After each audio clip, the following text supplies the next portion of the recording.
एक बार एक सम्राट को एक साधु से प्रेम हो गया। जापान की घटना है। सम्राट हर रात अपने घोड़े पर सवार होकर अपने साम्राज्य का चक्कर लगाता था। वह रोज एक पेड़ के नीचे बैठे मुनि को अपने ढंग से मस्त देखता था। कभी नाचता तो कभी बांसुरी बजाता, कभी गीत गुनगुनाता तो कभी चुपचाप बैठा आकाश के तारों को निहारता। बादशाह जब भी उस रास्ते से गुजरता तो हर बार रुक जाता। वह अपनी छवि को देखने से खुद को रोक नहीं सका। वह एक पल के लिए वहां खड़ा हो सकता था और उसकी मस्ती देख सकता था और फिर अपने घोड़े पर चढ़कर चला जाता है। धीरे धीरे सम्राट को उस ऋषि में इतनी दिलचस्पी हो गई कि पता नहीं कब समय बीत गया। वह दूर झाड़ी के पीछे खड़ा हो जाता और उस साधु की मस्ती देखता, और मजा ही कुछ ऐसा था कि वह खुद खुशी खुशी महल लौट आया। अब तो यह उसका रोज का काम हो गया, लेकिन एक दिन वह इतना भावुक हो गया कि जाकर साधु के चरणों में गिर पड़ा और बोला, महाराज, मैं आपको यहाँ नहीं रहने दूंगा। इसके बाद वर्षा ऋतु निकट है। यह एक वृक्ष है।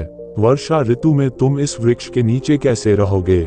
महल में आओ और मुझे आशीर्वाद दो कि मुझे सेवा का अवसर मिले। ये सुनकर साधु उठ खड़ा हुआ, अपना थैला उठाया और कहा, चलो चलते हैं। ये देखकर सम्राट बहुत हैरान हुआ। सम्राट कह रहा था कि चलो महल चलते हैं, लेकिन वह ये सुनकर खुश होता कि जब साधु कहता कि कौन सा महल, हम खुश हैं जहां हम हैं, हम महलों में नहीं जाते। हमने कपड़े, गहने, महल आदि छोड़ दिए हैं और आप हमें वहां ले जा रहे हैं। सम्राट के मन में यह अपेक्षा थी कि वह साधु से ये सब सुनेगा। यदि साधु ने ऐसा कहा होता तो सम्राट उनके चरणों में गिरकर थोड़ा और भीख मांगता, लेकिन साधु एक बार में चलने के लिए तैयार हो गया। इससे सम्राट को थोड़ा झटका लगा। वह सोचने लगा कि कहीं मुझसे कोई गलती तो नहीं हुई है। क्या इस आदमी ने फिर से मेरे साथ कोई चाल चली है? क्या ये महल में प्रवेश करने की चाल है कि यहाँ बैठे बांसुरी बजा रहे हैं जब तक मुझे उससे प्यार नहीं हुआ? क्या यह मेरे ऊपर जाल फेंक रहा था? क्या ये केवल मछली पकड़ने का कांटा था? मैं मूर्ख हूँ जो इस जाल में फंस गया हूँ। अब कुछ कह भी नहीं सकता, बोलने का मौका ही नहीं दिया। एक बार भी उसने नहीं कहा, नहीं नहीं, मुझे यहाँ बहुत मजा आ रहा है। चाहे गर्मी हो, सर्दी या बारिश, हमारे लिए सब एक समान है। बादशाह ने साधु की ओर देखते हुए मन ही मन में सोचा, क्या संत है। विलासिता की बात आने पर वह तुरंत मान गया। सम्राट के मन से साधु के प्रति सारा सम्मान उठ गया। सम्राट ये सब सोच ही रहा था कि तब तक वह साधु सम्राट के घोड़े पर बैठ गया। जल्दबाजी में मैंने इस साधु को पहचानने में बहुत बड़ी गलती कर दी, लेकिन अब सम्राट अपनी बात से मुकर भी नहीं सकता था। अपने वचन के पक्के थे। सम्राट ने मन ही मन कहा, अब तो महल में पड़ा रहेगा, इतने फालतू पड़े हैं, अब वह भी करेगा। लेकिन अब सम्राट के मन से उस साधु के प्रति प्रेम और सम्मान बिल्कुल नष्ट हो गया था। साधु महल में चला गया और आराम से रहने लगा, लेकिन बादशाह की परेशानी दिन ब दिन बढ़ने लगी, क्योंकि वह सन्यासी बड़े मौज मस्ती में रहता था। सम्राट को सन्यासी से ईर्ष्या होने लगी। जब ये सन्यासी जंगल के वृक्ष के नीचे सुखी रहा करता था तो सम्राट के मन में उसके प्रति आदर पैदा हो गया। क्या गजब का त्यागी है, उसके पास कुछ भी नहीं, फिर भी इतना आनंदित। साधु वृक्ष के नीचे बांसुरी बजाता था और महल में भी वह बांसुरी बजा रहा है, और फर्क सिर्फ इतना था कि यहाँ वे मखमली गद्दे पर बैठकर बांसुरी बजाते थे। ये सब देखकर सांप दौड़कर सम्राट की छाती तक पहुंच जाते हैं। मैं कैसा आदमी लाया हूँ, क्या ये साधु है? बादशाह से भी ज्यादा ऐश और आराम से रहता था। बादशाह को भी कुछ चिंताएं थीं। आखिर उसके पास अपना परिवार, साम्राज्य, धन दौलत सब कुछ है। उसके पास 100 चिंताएं थीं, लेकिन उस सन्यासी को कोई चिंता नहीं है। वह बांसुरी बजाता है, नाचता है, गाता है, अच्छा खाता है, अच्छे कपड़े पहनता है। सम्राट ने किसी तरह उसे 6 महीने तक झेला, लेकिन बात सम्राट के बर्दाश्त के बाहर चली गई।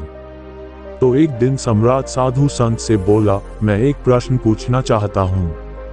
अब मुझ में और आप में क्या अंतर है? साधु ने कहा कि आप अंतर जानना चाहते हैं। सम्राट ने कहा, हाँ। ऋषि साधु ने कहा कि तुम महीनों तक व्यर्थ चिंता क्यों करते हो?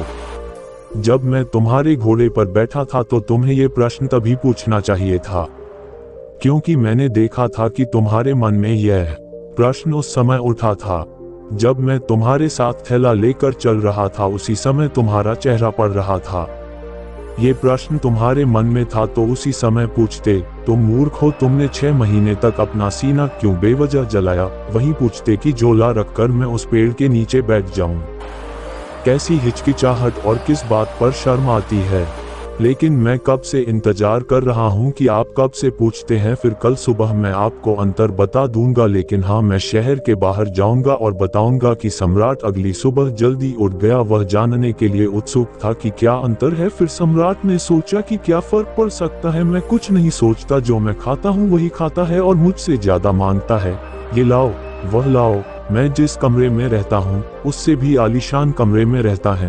2-3 नौकरों से गुजारा कर लेता हूँ और दिन भर 15-20 लगाए रखता है।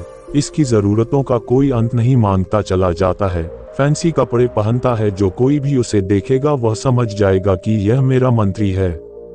लगता है खुद इस महल का बादशाह है। कम से कम महल के बाकी लोग तो मुझसे डरते हैं, लेकिन इसकी आंखों में डर नाम की कोई चीज नहीं है। वह दिन भर बस अपनी मस्ती में बांसुरी बजाता रहता है। सम्राट सुबह सुबह साधु के कमरे में पहुंचे। वहां पहुंचकर उन्होंने जो देखा वह विस्मयकारी था कि साधु ने वही पुराने कपड़े पहने हुए थे जो उन्होंने इस्तेमाल किए थे, वृक्ष के नीचे बैठकर धारण किए थे। उस साधु के एक हाथ में झोली और दूसरे में बांसुरी लिए तैयार खड़े थे। बादशाह को देख साधु ने कहा, चलो साहब चलते हैं। इसके बाद वे दोनों महल से बाहर आ गए। चलते चलते शहर की नदी पार कर ली। कुछ देर बाद वे शहर से बहुत दूर आ गए। सम्राट ने पूछा कि और कितना चलना है। साधु ने कहा कि सुबह से दोपहर तक चलने में थोड़ा समय और है। तो सम्राट ने कहा, अब और नहीं, बस कहो आप जो कहना चाहते हैं। साधु ने कहा, मैं आगे चलता हूँ, तुम मेरे पीछे चलो।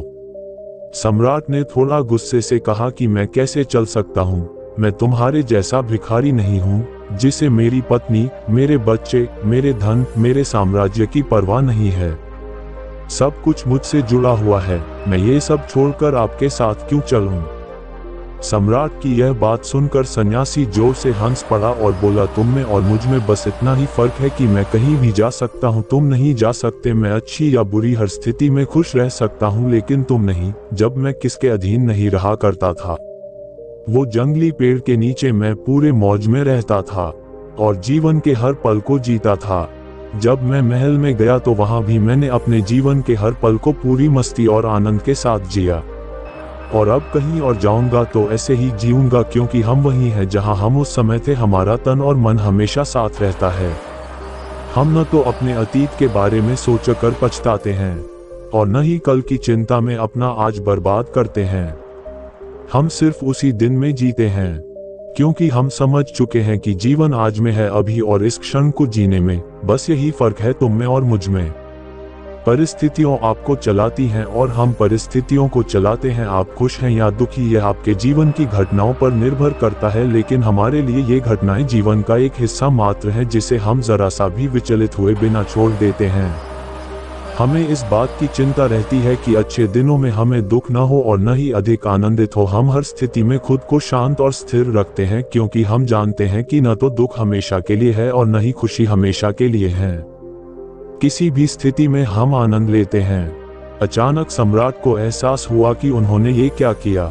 वह एक ऐसे अद्भुत व्यक्ति के साथ 6 महीने के लिए रहे और एक दिन भी सत्संग नहीं कर सका। मैं सत्संग क्या करता? मेरे मन में तो बस यही चल रहा था कि वह एक बहुत ही साधारण आदमी निकला।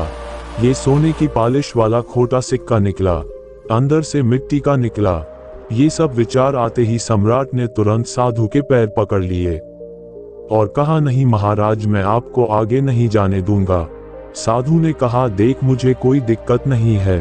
ये रहा आपका घोड़ा, मैं फिर से उस पर बैठूंगा और फिर वापस महल में जाऊंगा, पर फिर तुम उसी संकट में पड़ोगे। ये सुनकर सम्राट के मन में भी वही विचार आया। ओह, उसने इसे फिर से आसानी से स्वीकार कर लिया। साधु ने कुछ देर तक सम्राट की आंखों में गौर से देखा और कहा, मैं अब वापस नहीं आ रहा हूँ, क्योंकि फिर से तुम नहीं सुधरोगे। तुम फिर से मुसीबत में पड़ोगे और तुम फिर से मुझसे ईर्ष्या करोगे और दिन रात परेशान रहोगे। हमारा क्या है, हम साधु हैं, हमारे लिए महल और जंगल सब एक जैसे हैं। हमें कोई परेशानी नहीं है, क्योंकि जिसे समस्या है वह साधु नहीं है। मेरी बांसुरी जंगल में भी बजेगी जैसे महल में बजती रहती थी, और साधु भी खेलता रहेगा। ये कहकर ऋषि वहां से चले जाते हैं, और सम्राट वहीं खड़ा साधु को जाता देख रहा था। मित्रों, इस कहानी से हमें दो बातें सीखने को मिलती हैं।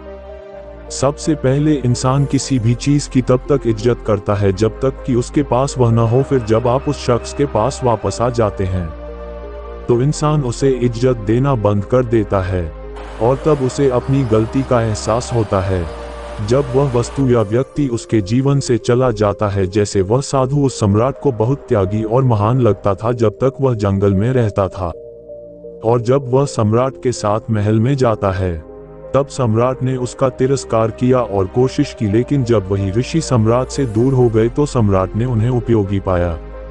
इसलिए किसी भी व्यक्ति को बहुत सोच समझकर अपना बना लो, और जब तुम अपने हो जाओ तो उसे अस्वीकार मत करना। पार्ट 2। परिस्थिति कैसी भी हो हमेशा खुश रहो। जैसे एक सन्यासी जंगल में भी उतने ही आनंद से रहता था जितने आनंद से वह महल में रहता था। जीवन जीने का सही तरीका है सुख और दुख के लिए समान शब्द होना।